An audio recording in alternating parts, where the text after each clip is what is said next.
Because of nearly 30 years of drug trafficking and civil unrest, Colombia is perhaps one of the most maligned and misunderstood countries in the world.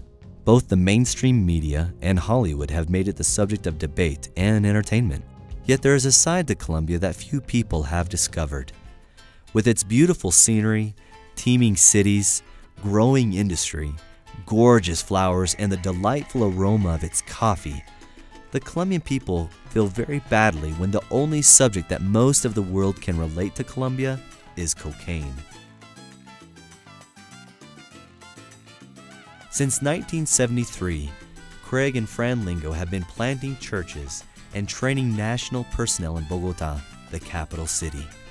They have seen the city grow from 3 million people to a teeming population well over 8 million. It continues to explode at the rate of nearly 15,000 inhabitants per month. Over the years, God has allowed Craig and Fran to carve out a work.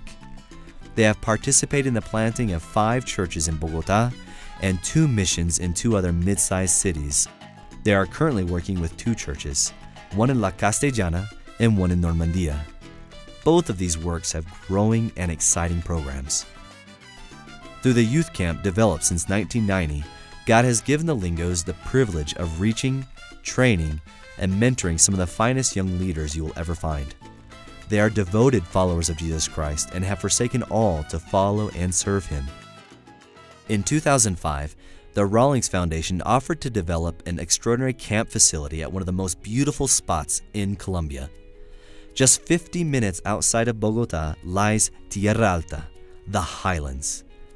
The camp has the potential of housing more than 600 people, so when it was obvious that God was opening up a very special opportunity to reach the youth of Bogotá, the team began to pray and fast, seeking direction from God. They wanted to use the facility to reach into the dark places of their city and bring change to a society where all hope was lost.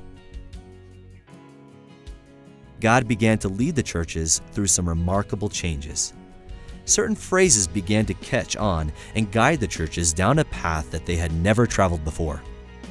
The first was, if our church is going to reach Bogotá, it must look like Bogotá. Little by little, God began to change the face of the churches.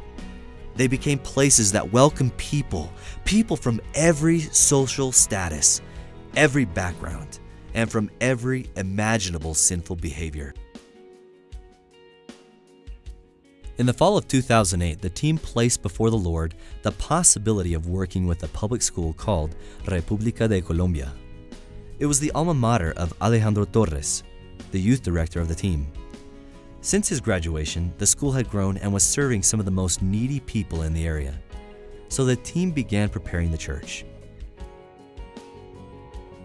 The Apostle Paul wrote to the Corinthian church, "I will tarry at Ephesus until Pentecost, for a great door and effectual is opened unto me, and there are many adversaries." They began talking about this huge and powerful door that God was opening to them.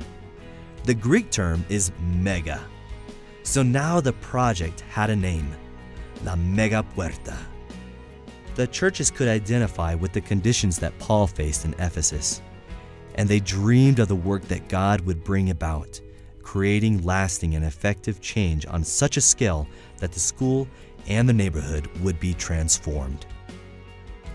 It was agreed with the school that the churches would offer day camps to teach moral values to the 7th through 12th grades. During the month of March 2009, over 1,200 students participated in 3 events dealing with the subjects of authority, responsibility, and integrity. It was also agreed with the school directors that every student would be invited to the religious event called Dia Cero, an event that will transform your life. On May 1st through May 3rd, when Dia Cero finally came, more than 162 volunteers from the churches and 272 unsaved young people participated in the first evangelistic camp. By the 3rd day, 194 young people embraced the gospel message. God bless beyond their wildest expectations. The last phrase that caught on came about just before camp. realizing that churches were facing a crowd that was completely different from anything they had ever done. That is, instead of taking a few unsaved kids to a Christian camp and Christianizing them, the churches were taking the light into a very, very dark world. The churches finally understood that their mission is to penetrate the darkness with the light and let it shine. The churches will never be the same. They will never be able to go back to what they were.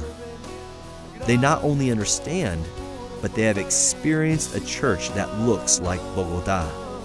They have experienced a mega door and will not be satisfied with less. They have seen what the light looks like when it shines in a dark place. Now there are 194 little lights shining in a very dark school.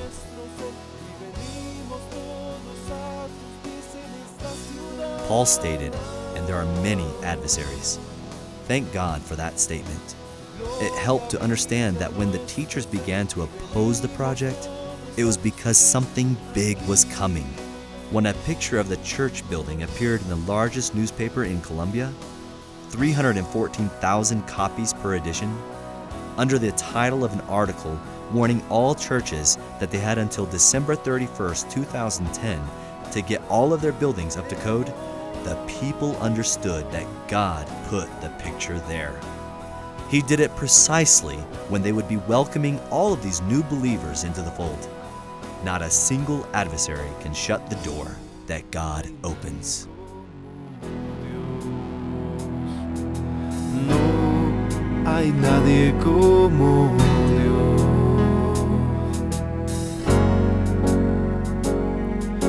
Grandes cosas por venir, grandes cosas por pasar en mi ciudad.